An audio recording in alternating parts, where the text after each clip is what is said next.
Russia నుంచి భారత్ చమురు కొనుగోలు చేస్తోందంటూ ఇప్పటికే అక్కసు వెళ్లగక్కిన అమెరికా అధ్యక్షుడు డొనాల్డ్ ట్రంప్ భారత్ నుంచి దిగుమతులపై సుంకాలను మరోసారి పెంచుతామని హెచ్చరించారు. భారత్ తమ దేశానికి మంచి వాణిజ్య భాగస్వామిగా లేదన్న ట్రంప్ 24 గంటల్లో భారత్పై విధించిన టారిఫ్లను పెంచుతామన్నారు. భారీగా సుంకాలు విధించే దేశాల్లో భారత్ ఉందని, అందుకే ఎక్కువగా ఆ దేశంతో వాణిజ్యం చేయట్లేదని పేర్కొన్నారు. భారత్తో త్వరలో వాణిజ్య ఒప్పందం చేసుకునే అవకాశం ఉందా అన్న ప్రశ్నకు జవాబును దాటవేసిన ట్రంప్ తమపై భారత్ సుంకాలు ఎక్కువగా ఉన్నాయని చెప్పారు. రష్యా నుంచి పెద్ద మొత్తంలో భారత్ చమురు కొనుగోలు చేస్తూ ఉక్రెయిన్ యుద్ధానికి ఆజ్యం పోస్తోందని ఇప్పటికే ట్రంప్ పలుమార్లు పేర్కొన్నారు.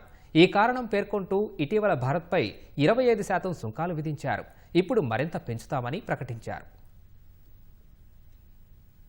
రష్యన్ చమురును దిగుమతి చేసుకోకుండా భారత్పై అమెరికా చట్టవిరుద్ధమైన వాణిజ్య ఒత్తిడి తీసుకొస్తోందని రష్యా మండిపడింది. సార్వభౌమాధికార దేశాలకు తమ వాణిజ్య భాగస్వాముల్ని ఎంపిక చేసుకునే పూర్తి హక్కుందని గుర్తు చేసింది. దేశ ప్రయోజనాల కోసం వాణిజ్య, ఆర్థిక సహకార భాగస్వాములను సొంతంగా అవి ఎంపిక చేసుకోవచ్చని రష్యా వివరించింది.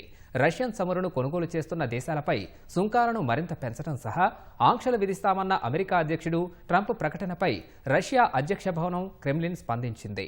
రష్యాతో వాణిజ్య సంబంధాలను తెంచుకునేలా భారత్ వంటి దేశాలపై అమెరికా బెదిరింపులను గమనిస్తూనే ఉన్నామని క్రెమ్లిన్ అధికార ప్రతినిధి దిమిత్రీ పెస్కోవ్ తెలిపారు. అమెరికా ప్రకటనలు చట్టబద్ధమైనవిగా రష్యా పరిగణించబోదని వ్యాఖ్యానించారు. ట్రంప్ సుంకాలు అన్యాయమైనవని ఇప్పటికే భారత్ స్పష్టం చేసింది. జాతీయ ఆర్థిక ప్రయోజనాలను కాపాడుకుంటామని అమెరికాకు ఢిల్లీ తేల్చి చెప్పింది.